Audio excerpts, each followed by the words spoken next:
দেবালয় পর্ণশ্রী থানার অন্তর্গত unique park দেবালয়ের একটি পুকুর থেকে উদ্ধার এক অজ্ঞাত পরিচয় ব্যক্তির দেহ।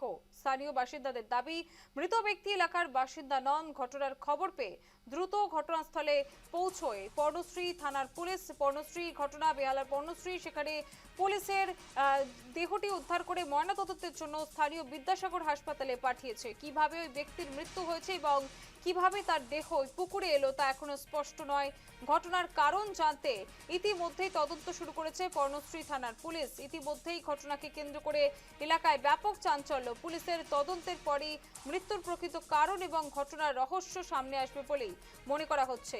বেহালার ইউনিক পার্ক দেবালয়ের পুকুর থেকে উদ্ধার ব্যক্তির দেহ। ঘটনার খবর পেয়ে দ্রুত ঘটনাস্থলে পৌঁছয় পুলিশ। ঘটনার কারণ জানতে তদন্ত শুরু করেছে পর্ণশ্রী থানার পুলিশ।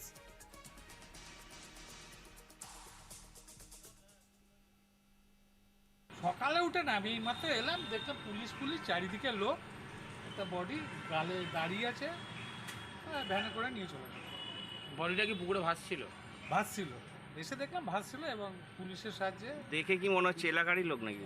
আমার তো দেখে আমি তো চিনতে পারলাম না, তাও আমি বলতো আমি তো এই মাত্র, আমি তো জানি না, আমাদের গেটটা অ্যাকচুয়ালি বন্ধ থাকে, জানি না কি করে খোলা ছিল। এই জায়গাটার নাম কি? এটা ইউনিক পার্ক দেবালয় পুকুর। এটা কত নম্বর ওয়ার্ড আছে? 130।